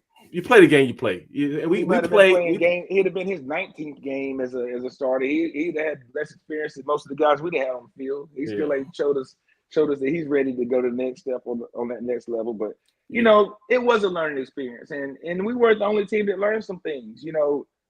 I told you before that we were going to leave our mark out there, and we were able to run with Tootin. The last time they had a guy to rush for 120 yards on them, they lost the ball game. Right? It was spring of 2021. So I want to say that we had the formula to neutralize what they do. We kept the ball out of their hands, and their coach argued these things. He's kind of a different guy. He had his own twist and way to spin it. But he mentioned that anytime you can hold a team under 200 yards total offense, that was a good game. But he didn't want to mention that they gave up that 130 something on the ground or whatever on the ground, 120 something to Tootin. Yeah, we had and when we had 45 yards passing. Right. Fowler had 50, and somehow I don't know how Yeager had -5 yards pass, which is the craziest stat to me. Well, but to our guys' credit too, we played hard, we played to the whistle, and on their end, they came out second half, and I talked about them trying to do some things. They kind of embarrassed us. They tried the double pass. They had three. They only had 3 possessions though, Doug. So they had a long drive, and then I think we got a punt out of them. They're not considering the interception that Yeager threw. They got it on the 1. They don't consider that a drive in their book. So he's saying 3, but they have 4. Okay. That's a ball game for you. I mean, your offense is not out there as much when you get defensive scores. So you didn't have a lot of drives because the defense scored twice. Those are drives. Time of possession looks different when you're on the field or when your offense has a chance. But still, in my book, you did your job to run the ball and to keep their offense off the board, right? It was still in the second quarter. They went for 2, so the score was 15-3. But the game wasn't out of hand. It was 2 scores, and you're right there. And you forced them to punt before you went down that extra score, right? You forced them to punt. Yeah, we did get a punt, early punt. Yeah, you forced them to punt. It was a drive when they came out, and we got our first holding call, right? They had a big play that they had to call back because they was holding, right? They finally gave us a friend. I'm glad hey, Craig, I'm glad they called it because I saw it. I was like, man. Finally. So you get your call. It was a Harold. They got tackled. Somebody got tackled. Yeah. Now listen. Drug him right down to the ground. He could have been arrested for one of the plays where he did the Harold, and those are those plays when I'm telling you guys it's different playing some of those guys now. Yeah. They didn't get a lot of back and forth and a lot of chirping, but when they got a chance to kind of lay it to you and give you a little knee to the chest and to the back, they did, right? And we talked about what it's like playing a number one team in the nation for that 99 team, but we didn't mention the team that probably was most similar to the team that we played last week, and that was when they played Youngstown, right? We went up to Youngstown State. We had the athletes, and we were like, ain't no way we lose to these guys. And they came out there and marched a little different, right? We hadn't been exposed to that type of ball game, and they pretty much handed it to us, that particular day. What was that stadium? Was that the Ice Castle or the Igloo? What they call it? Yeah, the Ice Castle, I think. The Ice Castle. But, guys, they came back out, and after going for two and after doing a double pass, they put those starting defensive guys back in the game, second half. And when their broadcast team and when other guys are looking to say, hey, why are those guys still on the field, right? What are we trying to prove? It's about time for coach to get those guys out of there. And they end up sustaining an injury to one of their all-conference guys. Right. That's a good point, Doug. And so I saw coach come on the field, and they had to bring the cart. He felt like an idiot because he felt terrible. And they could have been on ice by then. Yeah, I never wish for a kid to get hurt, but I think their coach, he learned something in that moment, right? That there's a little karma. Football's a funny game. It's a funny game, and the broadcasters just said, I wonder how long these guys are going to be out here, or maybe they were going to play this possession, maybe they weren't. But he put those guys back out there. Our guys are still playing hard, and those guys are playing hard. It was one of his own guys that rolled them up, but they had to bring out the cart for him and put him up in an air cast, and that's going to affect the rest of their season. And so that's a good question. So, Doug, Craig, you answer this. How do we approach? With that being the case, how do we approach Duke this week? Because nobody's predicting us to win. We're going to be like probably 70-point underdogs, right? But after Duke, okay, we have some serious games ahead of us that really will. The real season starts. Yeah, the real season starts. We got that rematch with South Carolina State, and we got our first Big South game against Bryant. How do you handle this players' minutes and this the whole roster this Saturday? If you're the coach, how would you handle it? Pretty much the same way I would approach it. Pretty much the same way I would with North Dakota State. My biggest concern is not to get anybody injured. Right. Any of our key people knocked out. We go out, we compete, and see what happens. As far as we did fairly well against them in the first half of the game last year. So before that too. And the year before that too. Yeah. So it's not like we're unfamiliar with them. We know that we can.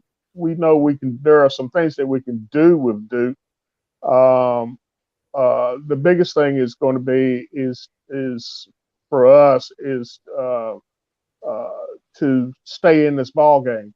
If they're having trouble putting teams away, they're scoring points, but they're having problems. They go into stagnant, as our guest said earlier tonight, they go into a kind of a stagnant period when they get out to big leads. They let up off the gas, and then when you let up off the gas, teams make a run on you. Yeah. So our thing is to go in, play them tough, keep it close, and we can get them into the second half. We'll see what happens. Well, here's the deal. Here's the wrinkle in all this. At the press conference on Monday, Coach Washington said, based on Yeager's health status, he suffered some type of injury. I'm not sure the full extent, but Coach Washington didn't say it was going to be something that was probably going to keep him out for the whole season too long.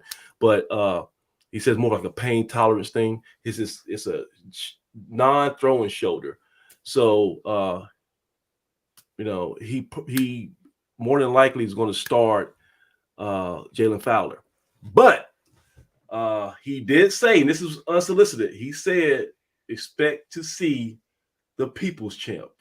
He didn't say the People's Champ, but he said expect to see true freshman Eli Brick Handler make his debut, his college debut, the long-awaited debut. And this is going to, I know, as far as our website, Blue Death Valley, this is going to, when he runs on the field, you know, people might be passing out in the stands. Everybody has been looking forward to this guy to get some shine. And he's almost got this this kind of a mythical cult status because he really showed a lot of flair in the spring game. And the things that we always kind of bemoan with some of our other, quarterback play, he seems to be kind of like, have an answer for. So he's elusive and he has a little bit of a gunslinger to him. He does not mind showing off that cannon. One thing I'll say, and I'll pass to you guys, one thing I'll say as far as a scout report on Eli Brick Handler, no knock on the other three quarterbacks. He's definitely the most fleet of foot. Okay, he's the most athletic when it comes to running, right? Mm-hmm. That's well established. But he throws the best football. So, Jalen Fowler, first of all, let's go again. Who's the number one Jalen Fowler guy on the planet? Who's that? Who would that be? That's me. Okay. Eli Brick Handler throws a better football than Jalen Fowler. He has a fastball, and that's what, I don't have my football here, but one of the things that Zach and Jalen struggle with is that spin rate. That ball just like that dart, and when it goes back to mechanics, when the ball travels slowly like a softball, when like a curveball, knuckleball in baseball, it tends to go off target, off the pad. When the ball spins real tight, real hard, it goes straighter, right? So you have more accuracy the faster the spin is. It's like a bullet, right? It spins. So he throws that bullet, he throws that fastball. He feels confident in his arm. He don't mind trying to carve up a defense and throw it in tight spaces. Unfortunately, they backfires a little bit. He kind of can throw an interception or two. But so Craig, what's your excitement level from scale of 1 to 10 about seeing Mr. Eli? I'm anxious to see what he can do in a real game. When we saw him in the spring, a couple things stood out to me with him. First of all, he's quick. He is very quick. He's got great footwork. But Craig, it's not just the feet. He processes quick. Well, I was getting ready to get through that. He does. He has good eye. He's got a great vision for finding people, and he makes a quick decision. He doesn't. It's almost like a reflex action with him. He scans real well. The thing I liked about him was his accuracy. He puts the ball in a position where a receiver can get to it. He doesn't have to do a whole bunch of adjusting because the ball is a little bit behind or a little bit in front or too high or too low. He puts the ball where it needs to be for a receiver to catch it. The other thing that I liked about what I saw of him in the spring was it's his placement. It's his placement of the football. No doubt the kid has the kid has been well coached coming out of high school and a year of prep school, and you can tell it. His quarterback. It's just the position. The things that I saw are things that I normally would see out of a sophomore. So we'll get to see, what he's going to do against real live competition, and he's going up against a Duke team that's riding pretty high right now. He just has to play within himself and don't get too overly excited and try to make plays on his own, and just come in, be calm, settle into it, and do what he does. But he has a world potential.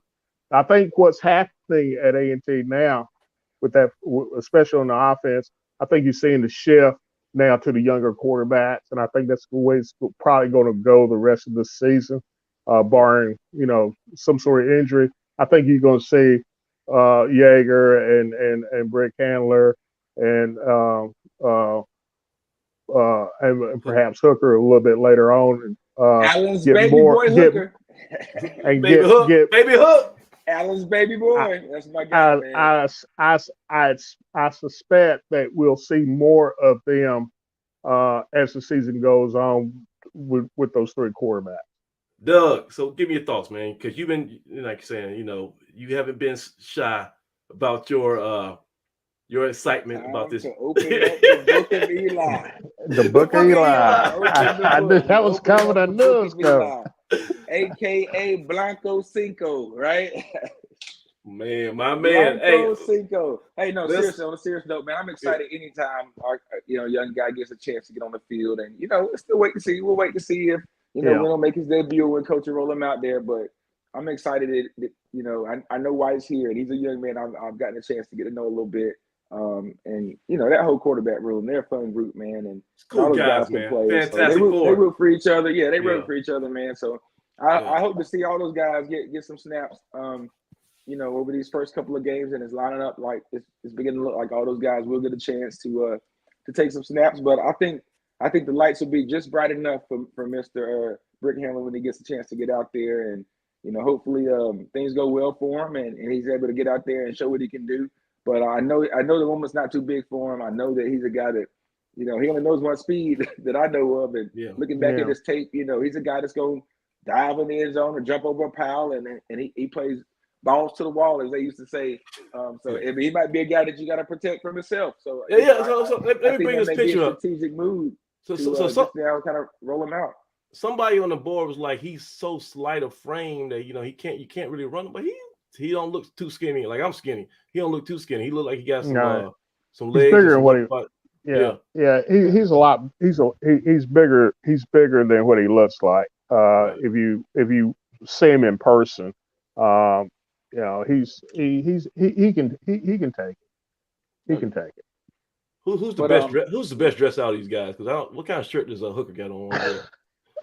What is that, man? That's what you can't keep up with these young guys, man. They all fresh in their own right, but you can never go wrong with the old A&T shirt. So I'm gonna give it to Yeager on that because he's rocking the blue and gold. And then Eli's is in the he's in the, we're gonna call it a tank top. It's not politically correct to call it a beater anymore. It's a beater. He's in with the signature. What's love got to do with it? White beater.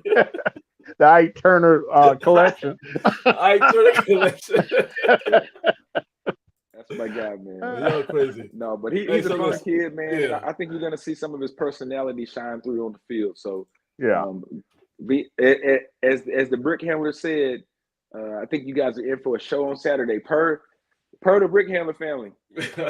And listen to the Brick Handler family. Bring us back up here.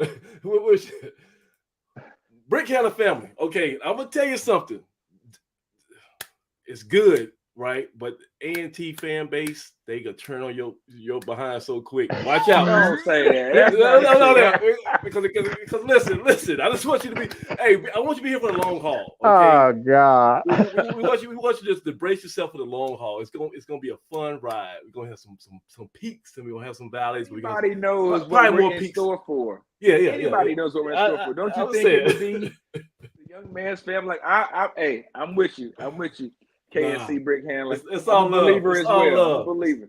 It's all love. All right, so look, but listen, once again, who's number one fan of Jalen Fowler, myself, my wish is, my unbiased, well, really biased wish is that Jalen Fowler goes out against Duke and Eli Brigham doesn't even see the field. Why? Because we are going toe-to-toe with Duke for 4 quarters. We got a chance to upset those guys.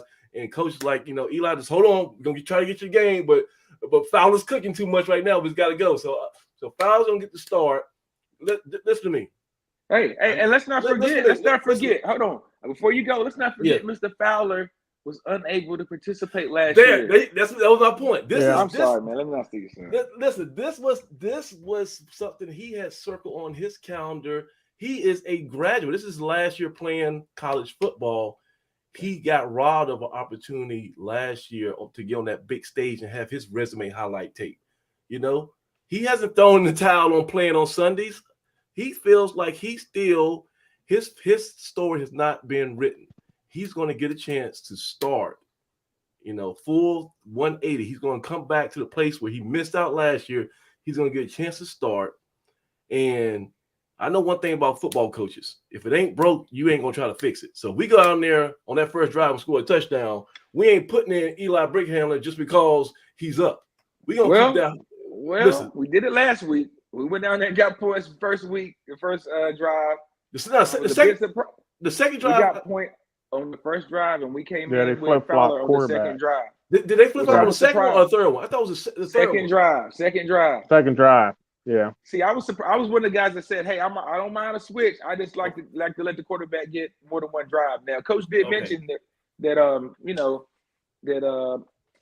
Yeager did get banged up, so we don't know which. No, but not on that drive. Yeah, I think it was on that sack was probably more than anything. The sack or maybe the interception tackle. I told you he was going to that's probably it. Yeah. I did predict he would get knocked down at the one. I didn't know he was going to be making a tackle. Listen, you know a guy, and I know a guy by the name of Marshall Glenn, who threw an interception and tried to make a tackle, and his shoulder ended up in the bleachers. Man. Quarterbacks, A&T quarterbacks. That shoulder still bothering him. That shoulder still giving him trouble. A&T quarterbacks. I want y'all to study a guy by the name of Cam Newton in the Super Bowl. When there was a football on the ground, I don't need y'all to be a hero, okay? Let somebody else get that ball. Let somebody else make that tackle, okay? Nobody's Craig, I thought we coached an effort, Craig. What happened over there? Hey, but listen. Let's be smart. Check out is at 11 a.m. Let's be smart about it too, guys. We don't need to get hurt on a non-offensive play. Okay, we recruit linebackers. We don't need you to be one. Okay, but guys, we gotta get off this thing. So look, you guys got 5 minutes, literally 5 minutes, if you want to talk to us tonight. The links are out there. But Craig, so we know what's in store of us Saturday. We got Duke. They're coming off 2 wins. We talked to a guy, Brian Kennedy from Section 17. He gave us a good scout report. We know Fowler's going to probably get the start. Eli's probably going to see some minutes. Everybody else is healthy. Still got probably one of the best running backs in FCS football. And our man, Bashal Tootin, that's a positive. Michael Saladin, he will not be playing for coaches' reasons, and that's going to make our guy Avion Cole. He's going to be starting at safety again. I do think our safeties got to play a little better than they did in North Dakota State. I'm just going to be flat out, Yeah, they do. That was, I think Prunty's holding his own, and McNeil's doing what he can do, but we need a couple more guys in that secondary step up. If we're really going to be better than last year, okay? Because Duke is going to they're going to throw the ball, and they're going to go over the top. They're going to go over the top, man. They might figure Miles Simon's still back there, so we're going to take a shot, and and we got to prove that Miles Simon's not there anymore. So, take that for whatever you want. But Craig, before we get off, you had a chance to hold another, since you were the president of the Greensboro chapter of the AAF, you had a chance to hold another big time AAF meeting this week, and you had a special guest. Can you talk a little bit about that? Yeah, we had interim head basketball coach Philip Shumpert for as guest speaker Monday night, and the A&T basketball is going into that first year, their first year in the CAA, and he was very upbeat about the team for this year, the recruits that he brought in, and the talent that's there. A lot of new guys on this team, but these guys have been through some wars. We really lucked out and got 3 really good guards, a couple JUCO kids, and Cam Woods and Love Betts, and Love Bettis and Woods both won national championships on the JUCO level. They're a couple can play, both on point guard. These guys can shoot. Also got Tyrese Elliott, from out of Georgia, one of the top players down there out of state of Georgia, top 100 guy. We brought in transfer from Arizona State, Will Felton, who's a local kid from Raleigh, 6'9", about 260. He's a bull. So it seems like we concentrate on getting a lot more length. We're a bigger. Yeah, we're a much bigger basketball team than we were last year, especially up front. And that's by design, right? Wasn't just luck. We actually went. No, that was by design because in the CAA, everything begins and ends in the paint. Right. And we had to get better in the paint and in our half-court offense. So we made some moves. Do we still have Watson? Is Watson still on the team? Yes, Watson will probably be probably going to be a candidate for Player of the Year. As long as Coach was Watson, Coach was real impressed with him. Real impressed with him about his work ethic, his leadership, his attitude is really, really good. He's a man, and everybody's real anxious to see Duncan Powell. That has been the topic of conversation for over a year. Here's some breaking news. Duncan Powell is still on social media. He don't mind telling you that he's on social media. Duncan Powell is still very visible on social media. So I've not seen him on the court yet, but he's on social media. I see him all the time. Well, talking to Coach Strumpfer, Duncan Powell's the real deal. He's a legitimate 4-star. 6'8", about 225, 230. Sat out last year because of an injury that he was recovering from high school, but he's getting his body in shape. He's healthy, and he's going to start at that four spot. So, with him and Watson, you got two exceptional players. You got two bona fide, big time players. It's going to be a case of measurement. Yeah, like they look like ACC guys. When you talk about shoulders and body and this grown man girth and strength, those guys are not this, the normal. I hate to say it. These are the guys we normally see in the backcourt. And another transfer we brought in was Austin Johnson, another big body, 6'9", about 240. Yeah. Tremendous shot blocker. I mean, he is an intimidator. If you're looking for an enforcer, a Karl Malone type enforcer, he's the guy. So look here, Craig. Let's lay it to me straight here. So Shumpert, he's not just holding this thing, as a placeholder. He believes that he's going to this season as if I'm going to do enough to keep this title of head coach, and I sense from what you was telling me earlier that he's pretty confident and he likes his squad. He likes the squad, and if you've seen him practice, you would like them too. They got some athletes. There's some serious basketball players here. The big thing is that the team, I think, has been built to play in the CAA. It wasn't where we were carrying over a team from the MAC into the Big South way we were last year, because our style of play did not match up with what we faced in that particular league. Strumpfer has decided to, his philosophy is to get the ball inside first. He's an inside-outside coach. There's a bunch of fans on Blue Death Valley who would like to hear that. They've been jumping up and cheering ever since I put the report out on Tuesday or Monday night or Tuesday, and it's going to be interesting. It's going to be a different style of basketball. But I think people are going to really enjoy it. Harry Maurice is going to play an integral part in that. I think a lot of people were. Harry has stayed all through all summer. He's been down here the whole year, basically. And he has improved his body. slimmed down. He's improved his body. He's much stronger. He's a much different player than what you've seen out of him. And how they use him this year is going to be much different from what they've been trying to do before. He presents a very interesting conundrum in that he's 6'11" and he can shoot. Got range. Right. And if he just a little bit more quick twitch to get those ground balls on the ground and air and stuff, like it seems like he has that slow reaction to get those rebounds, but he can just get a little bit more explosive.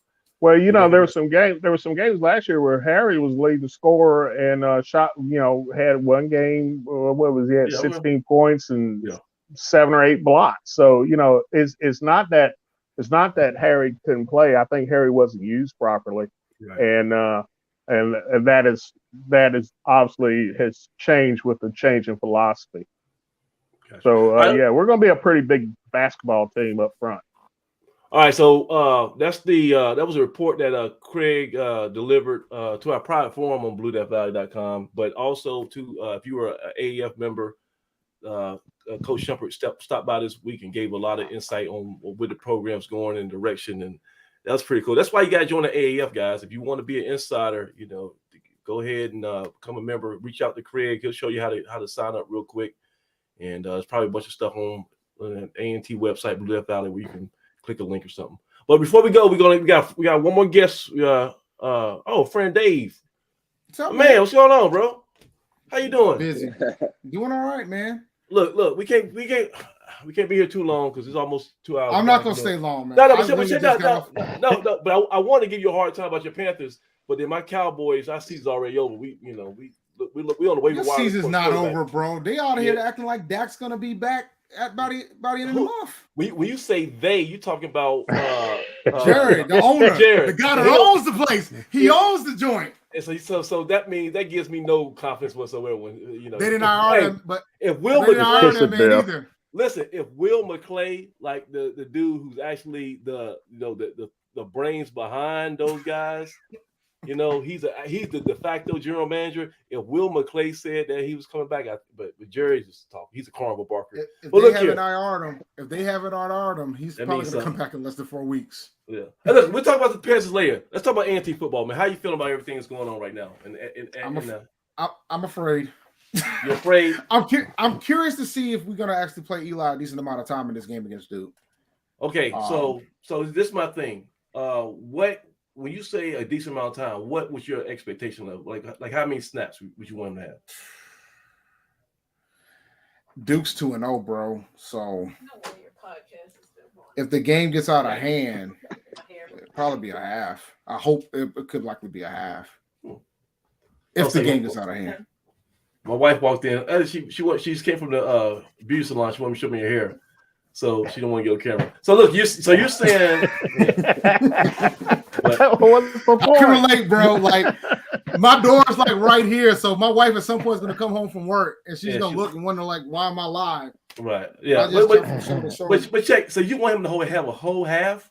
It'd be nice just to see what we got. You know what I'm saying? See if he's any good. See what we got. Yeah. Dude, we about to go into conference play. Okay, now Dave, and I think people don't. I'm glad you said that. People don't understand the sense of urgency that about to present itself. If we after the Saturday we're gonna be 0-3, right? Okay, 0-3. That's the reality of it. We're going to play the defending HBCU national champions in our place, and Buddy Pugh is not. I'm going to be at that game. I'm flying out for that game. Okay. So we got to link up, and we got to, absolutely. I'm about to buy you some cheese fries and a soda or something. But listen, we have got. There's no way we can go into conference play 0-4. I don't care about preseason and just don't count non-conference. Our mental psyche, if we lose to South Carolina State, it's gonna be just like when we came back from Kennesaw State last year. We were a different team. That bus ride home, we were a different team. We've got to find some way. Coach Washington, for all his euphemisms and coach speech, he's not gonna have anything no more ammunition if he loses to Buddy Pugh. So we've got to find, and that's what I'm saying. If that game gets out of hand on Saturday, you might have to start stockpiling some. I don't want to be like North Dakota State and lose a key cog just because. Like if you think Eli Brickhammer is a guy who can help you in the course of the season, take him out. You know, give him a little bit of time to see what he got. But we got to start preparing for the end game after. No, I'm with you. We gotta have a starting quarterback. That's what it boils down to ultimately. I don't think we have a starting quarterback right now. I think the thought was maybe Yeager was going to be the guy, and now it's starting to look like he might not be. So we need to see what we got out of Eli, man. One of those kids are going to transfer at the end of the season anyway. Doug, in my opinion, are you still bullish on Yeager, or are you kind of cool? I'm trying to give him a chance. Because first game he went up against Central, and it's a rival game, big game. In Charlotte, got it, understood. North Dakota State, we not the squad after 2019.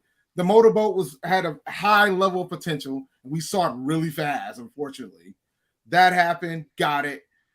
Duke, I didn't think they were going to be 2-0 to start, to be honest with you, but they are. So they're going to probably be formidable. If you go in there starting Yeager against State and he struggles against State, then you're going to have to make a call. Dang. So you're going to have to make a call. You're going to have to do something. That's the sum of all fears, though. If we don't have that figured out by South Carolina State, man. Dude, we got to have that figured out. Those are the things that I'm sure that the staff has been mulling over all summer, right? We knew what we had in the spring. So I think looking at your schedule, let's face it, college football doesn't have a preseason. So it's not like the NFL when you get a chance to go out there and get some live reps. And so to get Brick Handler some reps, if that's what we're planning to do, if you think that's your guy for the season, maybe it makes sense not to run him out there to force 4 games and possibly risk him getting hurt, right? So I think we're in position now where you've given Yeager some snaps because he still hadn't played much ball. He's had a chance to get some snaps under his belt. I mean, you talk about trying to get Brick Handler a half. Well, Yeager's had a game plus more of experience. You definitely gave Jalen Fowler a chance to go out there and right some wrongs and be your starting quarterback and lead you against the defending national champions. He'll probably have a chance to go out there and play against Duke and make up for last year as well. Is that fair though? So basically, you giving your 5th year. I said he'll probably. You out here killing your guys. No. I'm saying you're giving your 5th year senior just he has to audition against the North Dakota State and then Duke. Well, he didn't audition against those guys. He auditioned in camp when Coach said the job had been won, right? Okay. It's been an audition since the spring. So it's always a quarterback battle. We've dabbed in a battle. That's why we're still looking to see the 2 other guys that haven't played yet. We want to see what all those guys can do. So that's why you try to get guys. Again, you don't have a preseason. So that's why you try to get guys some experience. So you have a game plan to say, hey, this is why we're rolling Jalen Fowler out here against North Dakota State. We think he's our most experienced guy. We think he's ready for the moment. Against Central or against North Dakota State, you say, this is why we're using Zach Yeager. We think his legs give us a chance to do some things we typically don't do on offense. Against Duke, hey, if Brick Handler goes out there and is a showstopper, you know how quickly we kind of forget about what happened early in the season? If he goes out there and looks well, he will change South Carolina State and then we're heading in the conference. If Brick Handler walks out there and get a touchdown on his first drive, it's over, bro. And if he's like sharp, it's over. He's starting against nothing else. He's going to play with different energy. If nothing else, he's going to have a different moxie than what I agree. Listen. The best, and I'm telling my guy Fowler, this is me and you, Fowler. The best thing you can do, don't let that guy get on the field. Because he got look, Brick Handler got. I'm gonna tell you the truth, guys. Brick Handler has so much moxie. It's hard to once you see it, you want more of it. And Fowler, he hadn't played a game yet. He hadn't taken a snap. But I'll tell you, the guy's itching to get out there. I don't know if y'all noticed on the field. It was a time when the ball, Jamison Moore caught a pass and dropped the ball by the sideline. Brick Handler steps out there on the field just to touch the ball, right? He gets the ball and throws it to the referee. And I said, you know what? I love a guy. With the headphones on and everything, he's like, man, the ball's right there. There's no way he wasn't going to reach out and grab that football. But, just little things like that. I'm like, man, he wants to be out there. And it's about how the team reacts to him, there, man, supporting those guys. That's it, too. They rally around if he goes out there first drive scores a touchdown against Duke, right? The team is going to be behind them in this game, set match. It's over. It's over. Well, it's over. It's fun. Football has a funny way of working those things out, man. And like you said, we would have given everybody an opportunity, or you hope to give the guys an opportunity. And guys, we're still in our non-conferences. As much as we want to put on the South Carolina State game, it's still a non-conference game, right? Yeah. It'll be our first home game of the season after 4 weeks of playing ball. It'll be nice to get home and play a game in the friendly confines of truest Aggie Stadium. But we'll see, guys. I think it could go either way. We could look up and say coaches did a good job of managing our quarterback situation so that we were healthy and ready to go for conference. Because let's face it, the bottom line is our goal is to win our conference. We want to win the Big South and go to the playoffs. All right. If we go undefeated in the Big South and win the Big South, who cares about the state? Who cares about the record, bro? Nobody will remember it. Right. All right. So I gotta believe as our coaching staff has that in mind and has had that in mind throughout the summer. All right. So we got to get off here. Craig, last word. Give me the last word before we sign off. We'll see. We're going to find out what we're made out of, and I suspect we're going to play Duke a lot better than we did North Dakota State. That's just that I just have that feeling that we'll play much better and be much more into that game not late necessarily late into the game, but I think we'll make a contest of it. Right. Yeah, as long as the game's not over by the end of the first quarter, I'm cool. That was a hard one to watch last week. We got to neutralize that fast start. And I think if we can hang around being in the second half, punch them in the face a little bit. Because we already know we can play. Yeah. Because we know the field. We know the field. We've been there, and that's why you play those games. So you're familiar with the stage. It's not too big with you. And let's face it, we already heard once the food's gone, the fans are gonna be gone. It's not like they're Duke diehards that'll be in the stand cheering for them. We can take control of that stadium similar to how we did at East Carolina. Take it over. So let's make some plays. Let's get this thing rolling. Hopefully we get some points going and get some Aggie pride rolling in the stands. It'll be nice to have the band back on your side, and we could turn Duke Aggie blue and gold this Saturday. So let's hope for the best, and I think our game plan will be similar to what we saw last year. I think you'll see us come out there, try to run the football, try to control the clock, control the game, just like we rode Yeager out. I'm not sure if they're planning to play Britt Handler early or late. We just heard that we'd see him. Last year, remember, we saw Yeager late in the game, and that was kind of his first taste of action, where we got a chance to see what he could do. So it may be similar. It may be something similar to that, where they just give him something later in the game. We don't know, but hey, boy, you get a good idea. You talk about some upset fans. If people drive all the way down to Durham, and Eli gets in the game about 2 snaps, that's gonna be some serious outrage in Aggie Nation. But we gotta get out here. It's been 2 hours. Hey, so Dave, tell me your podcast again. Name your podcast. Panther Nation Podcast. Like I literally just came back from doing a preview with another YouTuber from the Giants to talk about the game. So we go live every Monday at 9 p.m. Right now, it's just my partners in college.